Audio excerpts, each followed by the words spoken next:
Di sini ada beberapa pertanyaan yang saya minta jenengan pedharkan, kalau bisa secara singkat saja. Barangkali ini nanti ada gunanya bagi saya pribadi utamanya dan bagi penggemar-penggemar jenengan. Apa sih Mbah perbedaan dari yang pertama laku rasa, yang kedua sinau rasa, yang ketiga poso rasa, yang keempat matrapne rasa, dan yang kelima ngerajut rasa? Ini mau jenengan pedharkan satu persatu, Mbah. Laku rasa adalah merupakan tindakan, sehingga apabila kita punya perasaan atau rasa, contohnya saya kok ingin puasa, ya kita harus puasa. Saya Pak ingin naik gunung, ya naik gunung aja. Saya ingin menolong orang, ya kita menolong orang. Saya ingin memberikan sedekah pada orang, ya kita harus bersedekah. Sehingga rasa jangan sampai digondeli, rasa jangan sampai ditahan, selalu kita turuti, selalu kita mengungkap dengan rasa kita. Misalkan kita pagi tadi jam 9, kita memutuskan kita akan laku ngalam, keputusan sudah positif, ternyata ada halangan sehingga ditunda lakunya rasa. Kita sudah punya program, misalkan kita ke Gunung Gelut, misalkan program kita jam 9 pagi kita ke Gunung Gelut, itu rasa sudah mengajak seperti itu, tiba-tiba ada halangan acara yang lain. Kalau laku rasa, apapun yang terjadi, jam 9 tepat kita harus pergi ke Gunung Gelut. Jadi apabila kita laku rasa, itu artinya tidak boleh ditunda-tunda waktunya, harus kita tepati. Karena seringnya kita berkhianat kepada hati kita, seringnya kita menipu hati kita, seringnya kita menguncati janji kita, maka rasa itu tidak akan mancap kepada kalbu kita, tidak bisa mancap kepada panca indera kita. Maka laku rasa seperti hanya kita mengadakan tindakan atau mengerjakan sesuatu yang mana memberikan makan kepada rasa kita. Berarti harus dilakukan seumur hidup, Mbah? Tergantung saja. Namanya laku tidak harus seumur hidup, semana mereka masih cinta, selama mereka masih senang. Kita akan membicarakan yang kedua, yaitu sinau rasa. Sinau rasa adalah pelajaran atau pendidikan atau kawruh yang mana kita mempelajari dari Purwo Madya Wusono, karena rasa itu kan banyak keterangannya, Mbak. Hingga penjabaran dari rasa yang ada di dalam tubuh kita sangat banyak sekali. Fungsinya apa, tempatnya di mana, cara kita mengerjakan, rasa itu berapa rangkaiannya, rasa dibagi berapa, rasa dibagi golongan berapa, terus rasa itu mancing di dalam tubuh kita yang di mana, itu kan harus dipelajari. Harus dibedarkan dari Sang Maha Guru. Kalau kita tidak punya guru, ya kita kesusahan. Artinya sinau rasa adalah orang yang belajar tentang hal rasa. Kemudian yang ketiga dengan sebutan poso rasa. Artinya poso rasa puasa biasa, Mbak.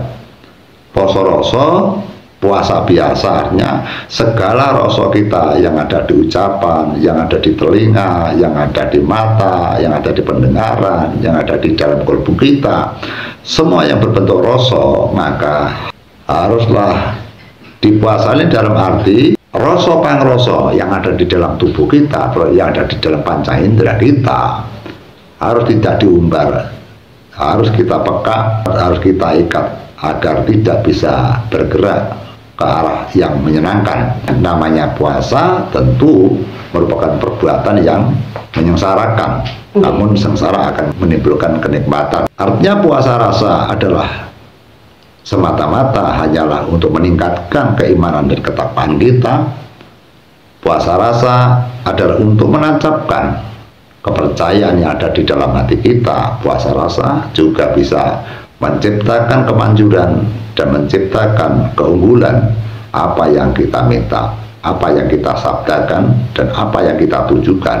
Sehingga puasa banyak sekali yang dipelajari dari nenek moyang kita, dan agama kita juga mengajarkan hal-hal puasa. Kita tidak perlu untuk menjabarkan karena sudah paham bahwa bagaimana caranya puasa, rasanya seperti apa. Cuma kalau di ajaran Jawa, puasa itu banyak sekali, Mbak. Poso mute, poso merowot, poso neblem, banyak sekali puasa-puasa yang diajarkan dari nenek moyang kita. Hingga kita lebih simpel saja bahwa puasa itu mengikat dengan nafsu kita, yang mana kita tidak mengumbar kesenangan kita. Maka di dalam ajaran puasa banyak sekali dari berbagai agama pun yang memiliki ajaran-ajaran yang berbeda, yang mana tujuan yang sama sesuai dengan kepercayaan agama masing-masing, seperti halnya dengan ajaran nenek moyang kita. Yang intinya puasa adalah menghentikan nafsu kita agar kita fokus kepada Tuhan Yang Maha Esa, untuk berbakti pada Tuhan Yang Maha Esa. Karena kita hidup ini tidak harus serta-mertanya bersenang-senang, karena kita harus memikirkan kesengsaraan di akhir zaman nanti. Karena semakin banyaknya kita bersenang-senang, maka kita akan bertemu dengan kesengsaraan. Banyaknya kita mendapatkan kesengsaraan, maka suatu zaman nanti kita akan mendapat kemuliaan dan kebahagiaan.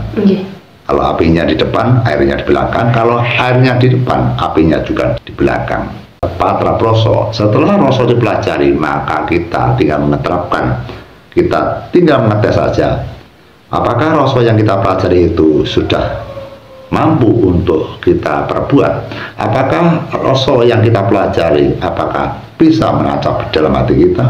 Apakah roso yang kita pelajari itu ada makna dan ada gunanya, ada kemanjurannya? Maka roso juga bisa untuk ditancapkan, untuk dicoba, untuk dites, dan untuk dibuktikan. Salah satu contoh, misalkan kita menolong orang, mintanya hari ini harus tidak hujan. Kalau roso kita landep, roso kita tajam, maka hanya satu kata saja memberikan perasaan bahwa rasa kita yang di dalam hati kita, saya punya perasaan bahwa hari ini tidak hujan. Maka walaupun kita tidak membaca mantra apapun, kalau perasaan kita atau rasa kita sudah menyatu, maka ternyata hari ini juga tidak hujan. Dan banyak lagi contoh-contoh yang bisa kami sampaikan, namun kita hanya mencontohkan satu saja. Yang 5 adalah ngerajut rasa. Ngerajut rasa adalah dipergunakan apabila kita meditasi, atau pada saat kita yoga brata, pada saat kita memfokuskan diri, menghubungkan di antara kita dengan Tuhan, atau dapat dikatakan qaulun minallah dan qaulun minannas, bahwa kita untuk menyambungkan kepada Tuhan Yang Maha Esa, kita sesuai dengan ajaran nenek moyang kita. Nenek moyang kita telah mengajarkan apabila kita menyambungkan diri pada Sang Pencipta agar kita fokus, maka ada kata-kata jroning keramian kudu silem jroning alam ning awas lan eling neng kaya watu ning kaya banyu. Artinya benar-benar satu tujuan kita untuk menggambar pada Tuhan Yang Maha Esa, satu tujuan kita iling pada Tuhan Yang Maha Esa. Kalau kita selalu ambiar atau kalau kita gemar-ambiang membawa pada Tuhan Yang Maha Esa, maka kita akan tidak tersampaikan doa-doa kita, atau tidak sampaikan apa yang kita minta kepada Tuhan. Itu yang kita namakan ngerajut rasa, sehingga rasa benar-benar kita ikat, tidak boleh bergerak kemanapun, karena rasa diajak untuk bersembah kepada Tuhan Yang Maha Esa. Karena kita tahu bahwa bersembah kepada Tuhan Yang Maha Esa, ragane, ciptane, kolbune, rasane, indrane diajak barengan bukti marang Kang Murbeng Kawoso. Terima kasih, Pak. Ya teman-teman, jadi itulah pelajaran dari Mbah Gendel Joko Montro terkait dengan tema kita, yaitu roso. Kita mungkin akan mengodarkan yang lebih dalam lagi teman-teman di video kita yang selanjutnya, sehingga teman-teman semoga ini bermanfaat. Video kali ini bisa menambah ilmu pengetahuan bagi kita semua, utamanya panjenengan sedaya penggemar dari Mbah Gendel Joko Montro atau Mbah Gendel Bintoro. Mungkin itu dari saya, Mbah. Jenengan ada tambahan yang lain? Kita mohon minta maaf apabila keterangan saya atau uraian saya atau wajangan ini tidak sesuai dengan apa yang diyakini teman-teman, sehingga apabila ada keterangan kalau ini tidak sesuai dengan keyakinan teman-teman semuanya, maka kita mohon maaf yang sebesar-besarnya, karena setiap orang punya keterbatasan kemampuan. Terima kasih. Cukup sekian teman-teman, semoga video ini bermanfaat. Sugeng Rahayu. Rahayu ingkang sami pinanggih. Amin.